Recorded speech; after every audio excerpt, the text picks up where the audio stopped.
So this is where we have got to. We got our canvas rendered. So instead of just putting a console log, let's go ahead and create a constant variable. We can then make a nice query selector and go and grab our canvas element. Now, if we were to log this out, this thing gives us just the DOM element. But as we know, DOM elements consist of many properties and methods and different behaviors that are inherited across lots of different nodes. Now, to be able to draw to our canvas, we need to look at this item called the context. Now, to get the canvas context, we can say canvas get context, and then we need to pass in one of four options. We have 2D, WebGL, WebGL2, and bitmap renderer. So we're going to pass in our 2D, and what I want to do is just have a look at this context object.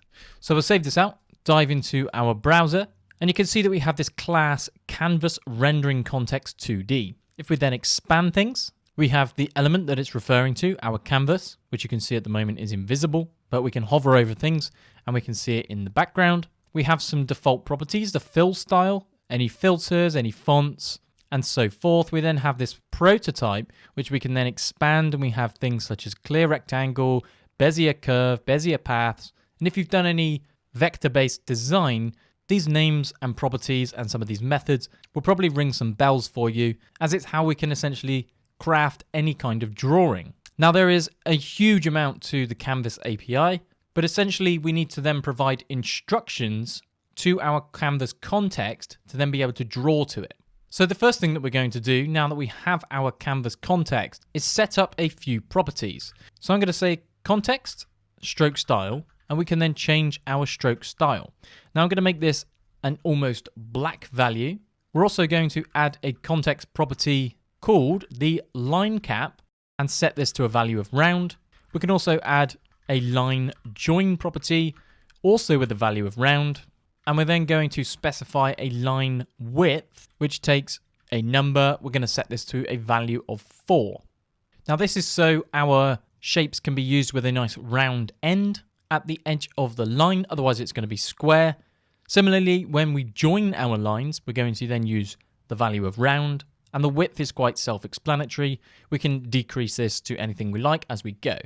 So now that we've set up a few properties, we can now start drawing to our canvas context. And this is important to remember. We do not draw to the canvas directly, we draw to the context. So to create a basic shape, we'll start off with a rectangle. You can see that we have this fill rectangle. Now VS Code gives me some IntelliSense. So we have the X, and we have the Y, which are the coordinates, the X and Y axes. We then have the width of the rectangle and the height of the rectangle. So if we pass in 0 and 0, and then we pass in 10 and 10, we can save this out and we'll see a small square. So this 0 and 0 is starting from the top of our canvas and then drawing a rectangle 10 pixels by 10 pixels. Now what I want to do quickly is just add some inline styles so we can make this a bit more presentable and also give us a nice canvas to play with. So let's target our canvas element. We can give it a background. We'll give this a value of white. We can say border radius will be 5 pixels. We can also give it a border. For this, I'm going to use 3 pixels and dotted. Now we're doing this because I'm going to momentarily start creating an e-signature as part of our canvas build.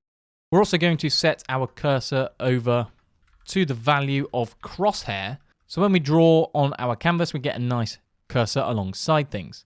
So if you copy down those values, we now have a nice canvas, and you can see that we have a nice cross-haired cursor.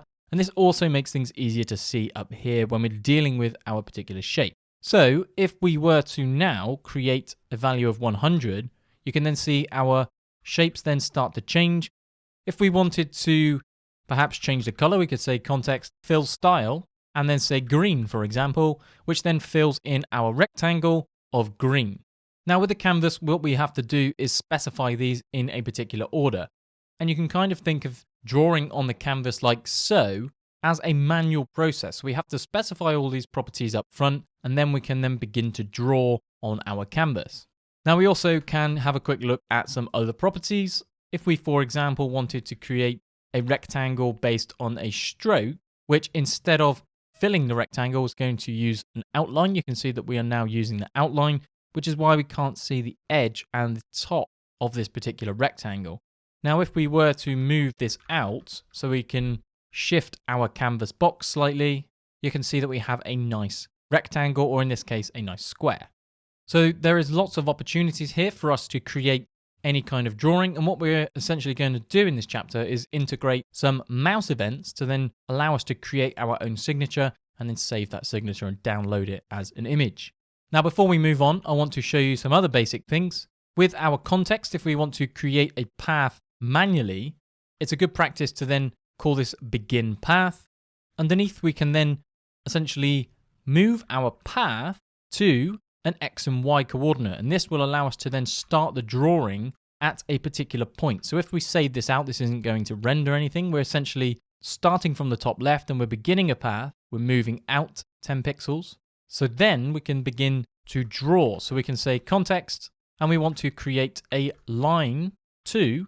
And if we pass in 20 and then 10, if we say this isn't actually going to give us anything, now what we in fact have to do is pass context.stroke.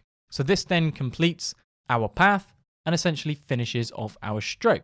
What we can also do is call our close path. Now this won't do anything in some cases, but let's say that we've drawn a triangle. Calling close path will then automatically take that last coordinate back to the beginning. So it's up to us whether we want to in fact call that, but I'm just going to show you it as a quick demo. So if we were to in fact reenact our small rectangle, we want to create a line 2. So here we've moved out 10 pixels and 10 pixels. So we start 10 pixels from each corner. We then draw a line, which is 20 pixels on the x-axis and 10 pixels on the y-axis.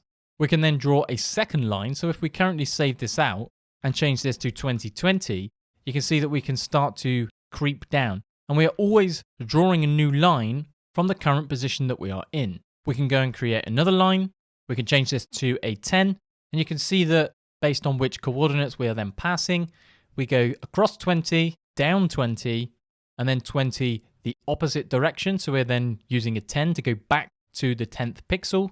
Now, just to demo our closing of the path, you can see that we could pass another line 2 call and go up. However, if we save this out with a close path, this then automatically gets closed.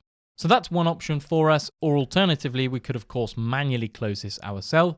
So we then want to continue our line all the way back to 1010, essentially completing our square. And you can see that toggling between these does in fact draw that line ourselves. Alternatively, we could look at our close path. So this is a nice introduction to our HTML5 Canvas API. So far, we've covered adding some fallbacks for browsers not supported. We've looked at this Canvas context, which is a detailed API. We've looked at things such as the stroke styles. And if you are familiar with design tools, then this is essentially allowing us to manually specify the underlying implementation. And there is so much that we can build with our canvas as well. We've then looked at beginning paths, moving our path before we start to draw new lines.